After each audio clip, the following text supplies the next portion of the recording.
जी नमस्कार, स्वागत है आप सभी का एएन टीचिंग के इस यूट्यूब फैमिली में।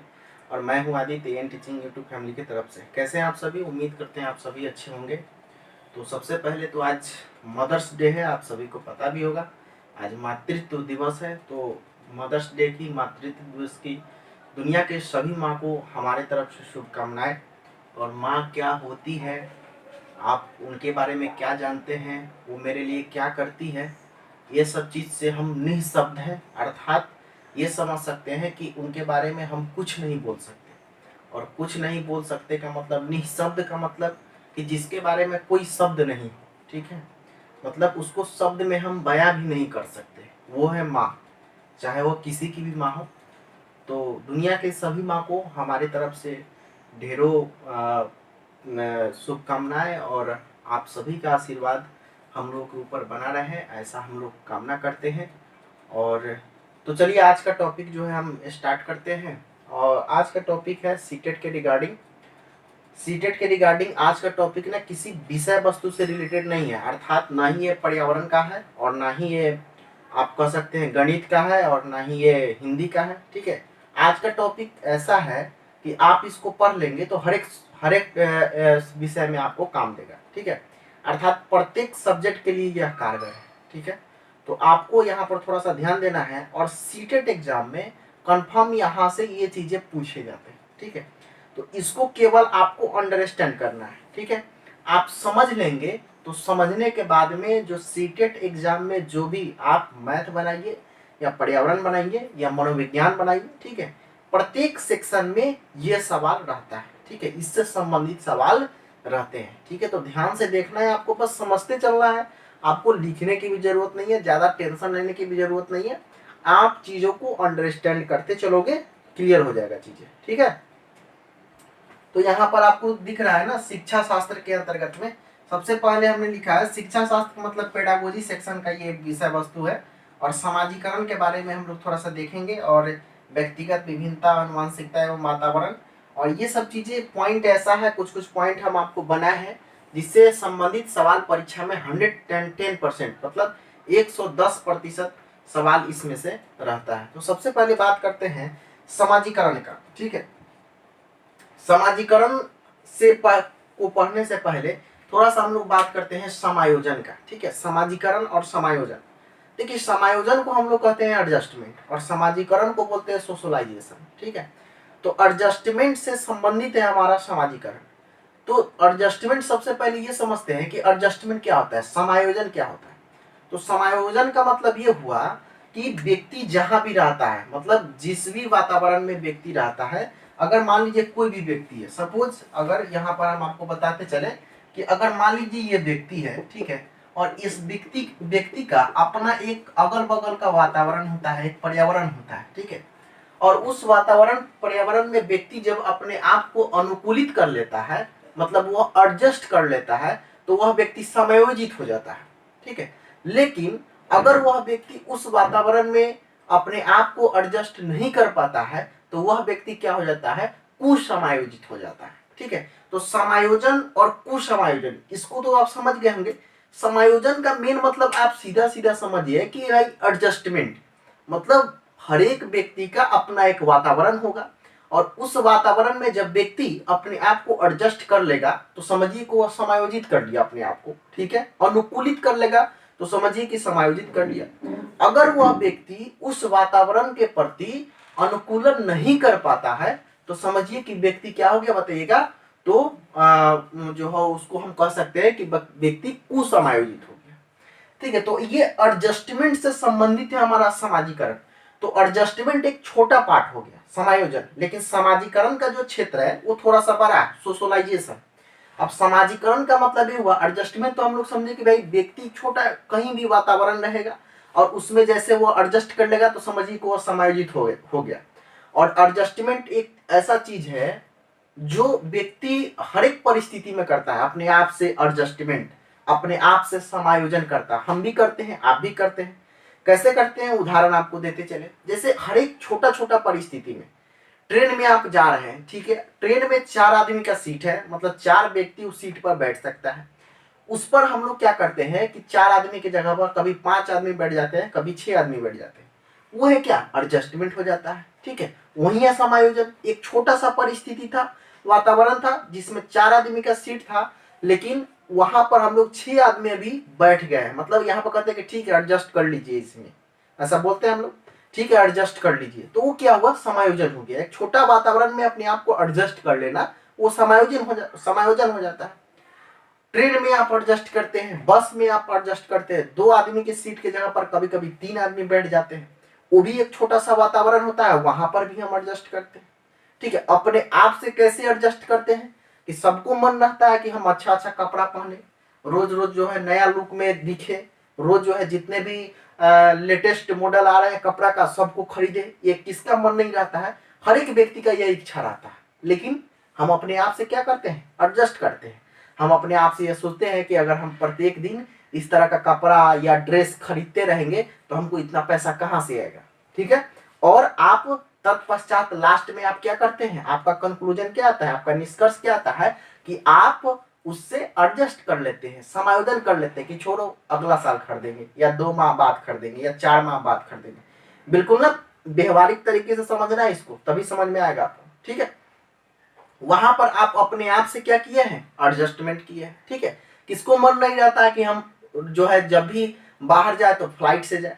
ठीक है, लेकिन वहां पर भी हम लोग एडजस्ट करते हैं कि फ्लाइट का टिकट ज्यादा रहता है और ट्रेन का टिकट कम रहता है। तो हम लोग ऐसा सोचते हैं कि अरे फ्लाइट में वहां जाने में बहुत ज्यादा पैसा लगेगा और ट्रेन में जाने में कम पैसा लगेगा। वहां पर भी हम लोग एडजस्ट करते हैं कि चलो ट्रेन से ही चले जाते हैं। किसको मन नहीं रहता है कि हम एसी बोगी में बैठे, फिर भी हम जनरल का टिकट क्यों कटा कर जाते हैं, क्योंकि वहां पर भी हम लोग क्या करते हैं, एडजस्ट करते हैं। इसका मतलब ये हुआ माय डियर स्टूडेंट्स कि आपको हर एक परिस्थिति में क्या करना पड़ता है, एडजस्ट करना पड़ता है। ठीक है, अर्थात व्यक्ति अपनी आवश्यकता के प्रति अगर एडजस्टमेंट नहीं करेगा तो वह व्यक्ति समाज में अपने आप को समायोजित कर ही नहीं पाएगा, एडजस्ट कर ही नहीं पाएगा। ठीक है, तो हर एक परिस्थिति में आप और हम मतलब प्रत्येक व्यक्ति क्या करता है, समायोजन करता है। ठीक है, इसको बोलते हैं हम लोग एडजस्टमेंट।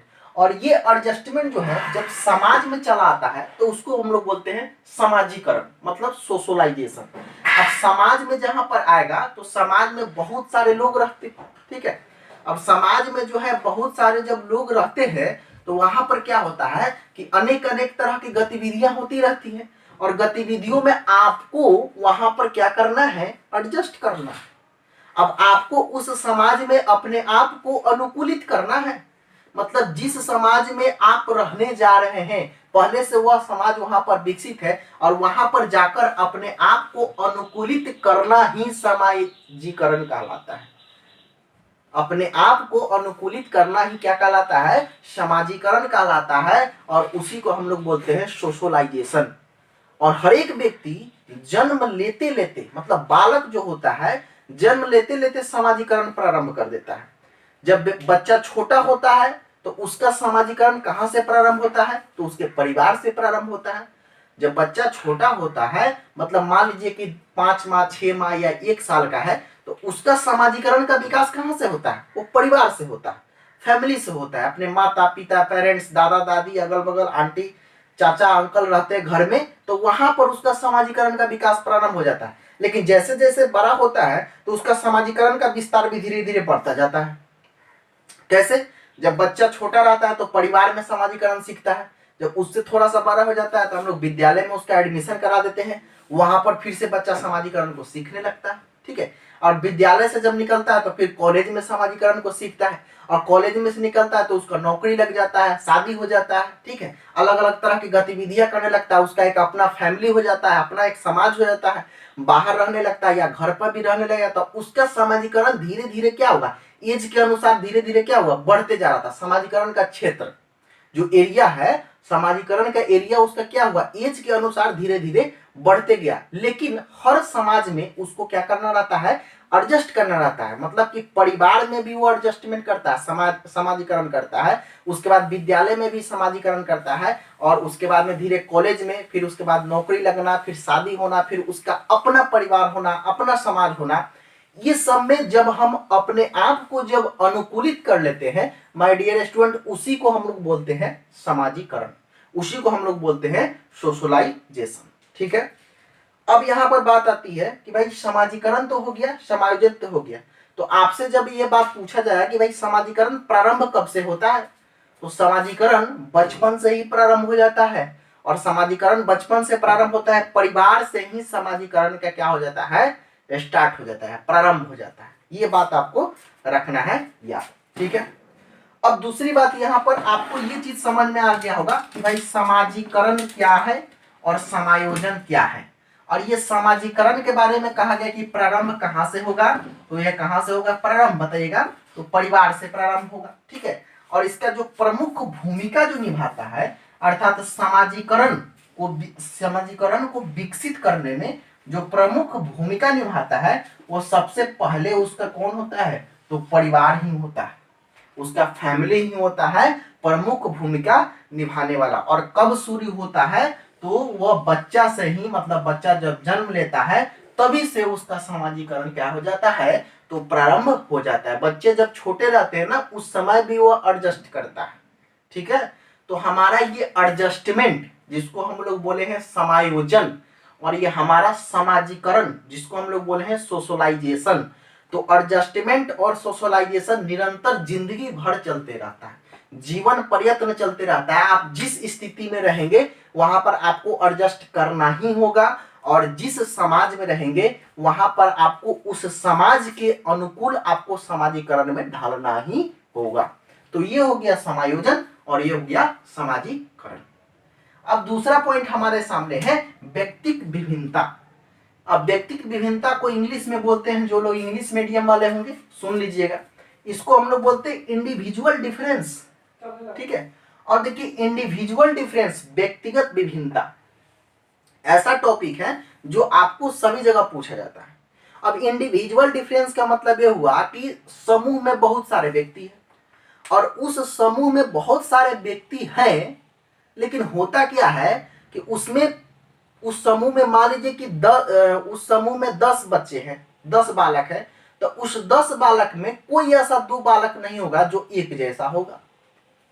समझ में आ रही बात, अर्थात उस समूह में कोई ऐसा बालक ऐसा नहीं होगा जो 2 एक जैसा होगा, मतलब कोई 2 बालक ऐसा नहीं होगा जो एक जैसा हो, सेम टू सेम, मतलब उसका रंग रूप, बोलने चलने का ढंग, या बुद्धि लब्धि, या बुद्धि उसका इंटेलिजेंस, ठीक है, उसका समझाने का तरीका, समझने का तरीका, बोलने का, किसी से बात करने का, कोई भी उस समूह में 2 बालक ऐसा नहीं होगा जिसका पूरा पूरा क्या हो, सेम हो।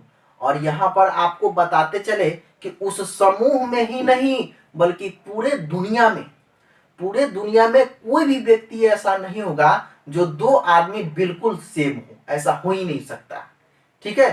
तो ये हो गया हमारा क्या, इंडिविजुअल, मतलब व्यक्ति, मतलब एक होता है ना पर्सनल डिफरेंस, जिसको हम लोग बोलेंगे इंडिविजुअल डिफरेंस, मतलब हम जैसा है मेरे जैसा दुनिया में कोई नहीं होगा, ठीक है। आप जैसा है आपके जैसा दुनिया में कोई नहीं हो सकता, ठीक है। आप जैसा है आपके जैसा दुनिया में कोई नहीं हो सकता, ठीक है।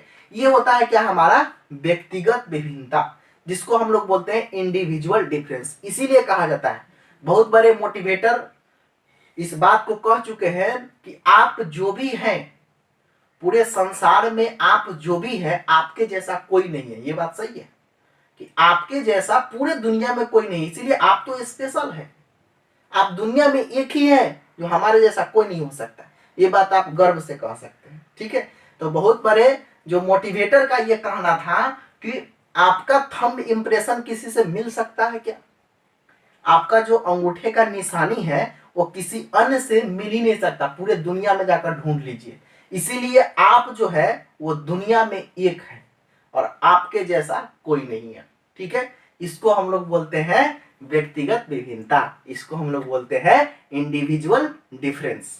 अब इंडिविजुअल डिफरेंस में कहेंगे सर इतना तो पढ़ा दिए, क्वेश्चन कैसे आएगा, तो क्वेश्चन ऐसे आएगा, व्यक्तिगत विभिन्नता का मतलब ये हुआ इंडिविजुअल डिफरेंस, अर्थात इसको परिभाषित अगर करें तो सीधा सीधा हम लोग यह कह सकते हैं कि एक व्यक्ति में पूरे समूह से अलग विशेषता पाना, अर्थात एक व्यक्ति पूरे दुनिया में एक ही है वो, अर्थात अगर दो बालक जुड़वा बालक भी होगा, दो जुड़वा भाई भी होगा, उसमें भी इंडिविजुअल डिफरेंस पाया जाता होगा। एक का हो सकता है कि बुद्धि लब्धि क्या हो, कम हो, मतलब आईक्यू जिसको बोलते हैं, और एक हो सकता है कि उसका बुद्धि लब्धि ज्यादा हो। एक पढ़ने में तेज हो, लेकिन एक जो है क्या हो, मतलब पढ़ने में अच्छा नहीं होगा।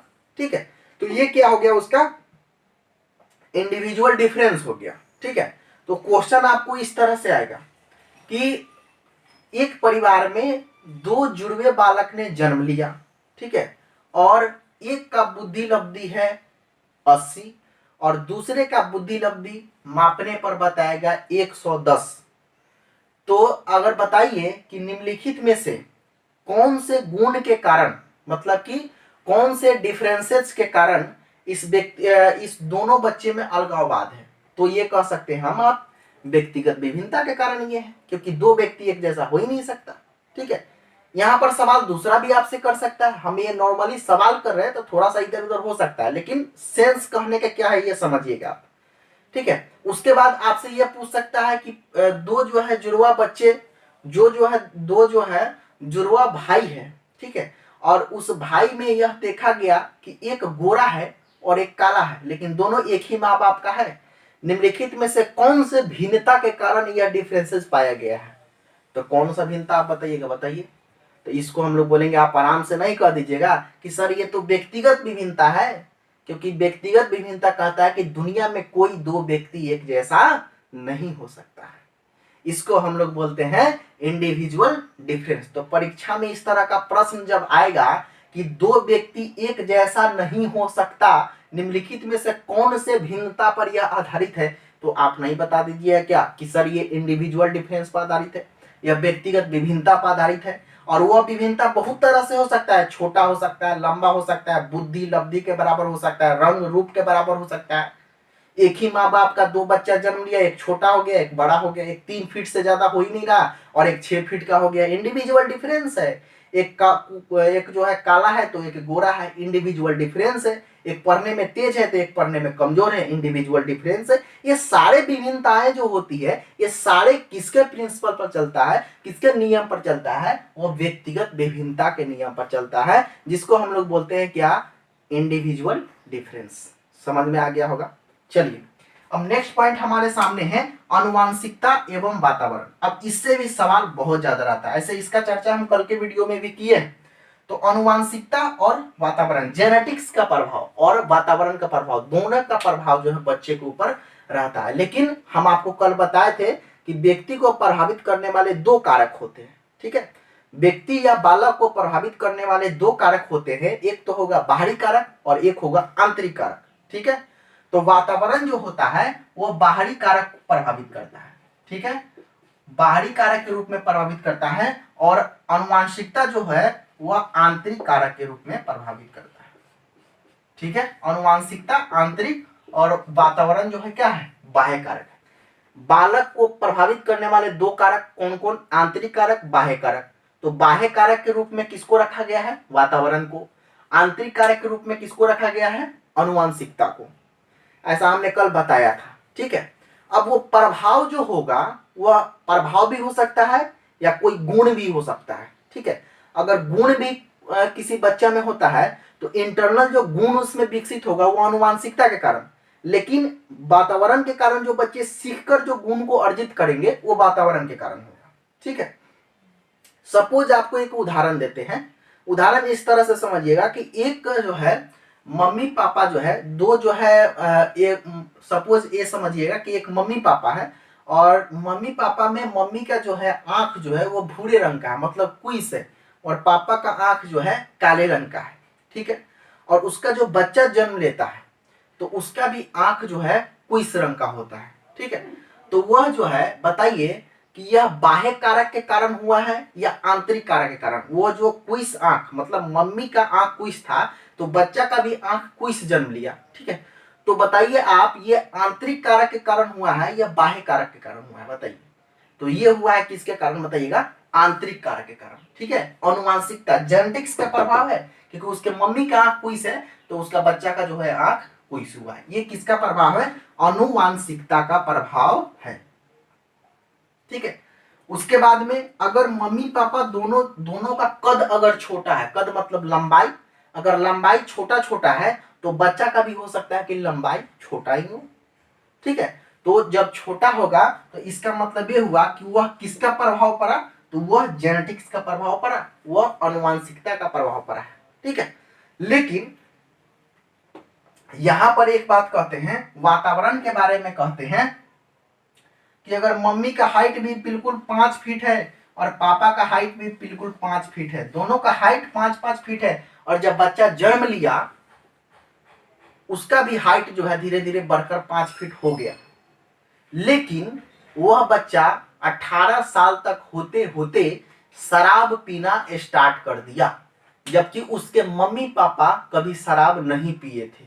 तो बताइए यह आंतरिक प्रभाव है या बाह्य प्रभाव है? तो यह है बाह्य प्रभाव। जो किसके कारण प्रभाव पड़ा है, तो उसके वातावरण के कारण प्रभाव पड़ा है, अर्थात जिस वातावरण में वह रहता होगा वहां पर शराबी लोग होंगे जो प्रत्येक दिन शराब का सेवन करते होंगे। तो वह जो प्रभाव बच्चे के ऊपर पड़ा है वह अनुवांशिकता के कारण नहीं पड़ा है, वह किसके कारण पड़ा है, तो वातावरण के कारण पड़ा है। ठीक है, तो वातावरण के कारण भी बच्चे में प्रभाव पड़ता है। एक मम्मी पापा का बेटा जो है, एक मम्मी पापा का बच्चा जो है जन्म लेता है और जन्म लेने के बाद में जो है 18 साल या 20 साल का होते होते सिगरेट पीना प्रारंभ कर देता है। ठीक है, और सिगरेट पीना जब प्रारंभ कर देता है तो बताइए यह व्यक्ति को प्रभावित करने वाले कौन से कारक के अंतर्गत में रखा जाएगा। ये क्वेश्चन ऐसे ही पूछेगा, इसीलिए हम कहते हैं आपको कि आपको चीजों को अंडरस्टैंड करना है। एक मम्मी पापा का बेटा जो है जन्म लेता है और 20 साल तक होते होते वह सिगरेट पीना प्रारंभ कर देता है, तो बताइए कि यह प्रभावित करने वाले कौन से कारक के अंतर्गत में आएगा, आंतरिक कारक या बाह्य कारक? तो आपको यहां पर जवाब देना है बाह्य कारक के कारण हुआ है। और वह बाह्य कारक में कौन सा उदाहरण, तो वातावरण के कारण हुआ है। इसका मतलब यह हुआ कि बच्चा जिस भी वातावरण में रहता होगा माय डियर, वहां पर उस तरह का माहौल होगा, उस तरह का वातावरण होगा, तभी वो सिगरेट पीना क्या कर दिया है, प्रारंभ कर दिया है। ठीक है, ये वातावरण। अब यहां पर तो प्रभावित करने वाले कारक हो गए, लेकिन गुण भी कुछ होता है। गुण भी पापा मम्मी के जो गुण होता है उसमें बच्चे में चले आता है। ठीक है, तो गुण भी विकसित होता है दो प्रकार से, एक होता है आंतरिक गुण और एक होता है बाह्य गुण। ठीक है, आंतरिक गुण और बाह्य गुण कैसे होगा, अब ये देखिएगा। अब जैसे यहां पर देखिए, यहां पर देखिएगा आंतरिक गुण और बाह्य गुण। अब यहां पर ना आपको एक सिंपली उदाहरण देते हैं। कुम्हार को तो आप जानते होंगे, जो कि मिट्टी का बर्तन बनाता है ना।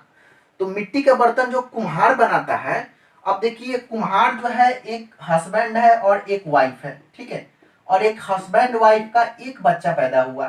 ठीक है, अब यह बच्चा जो है जन्म लेने के बाद में 5 साल तक क्या हुआ कि यह जो है बाहर रहा, मतलब कि 5 साल तक वो अपने गांव में, मतलब 5 साल के बाद में वो बाहर चला गया। ठीक है, और वह गांव में नहीं रहा। तो गांव में नहीं रहा तो उसको जो है क्या होगा कि मिट्टी के बर्तन बनाने का जो है ढंग नहीं होगा। क्यों?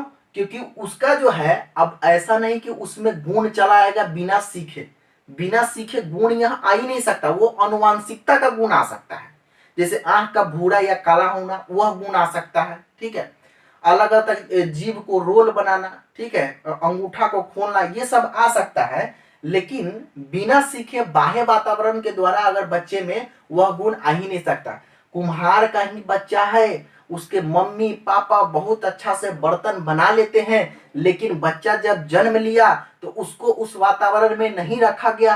क्या वह बच्चा फिर से मिट्टी का बर्तन बना सकता है? नहीं बना सकता है। क्यों? क्योंकि मिट्टी के बर्तन बनाने का उसको वातावरण ही नहीं मिला। और वही बच्चा अगर बाहर नहीं गया रहता, 10 साल 15 साल 18 साल के एज तक अपने मम्मी पापा के पास रहता, तो उसको क्या मिलता, एक वातावरण मिल जाता, एक बाह्य वातावरण मिलता, और उस बाह्य वातावरण के द्वारा उसमें एक गुण का विकास हो जाता। और वह गुण कौन सा हो जाता, मिट्टी के बर्तन बनाना।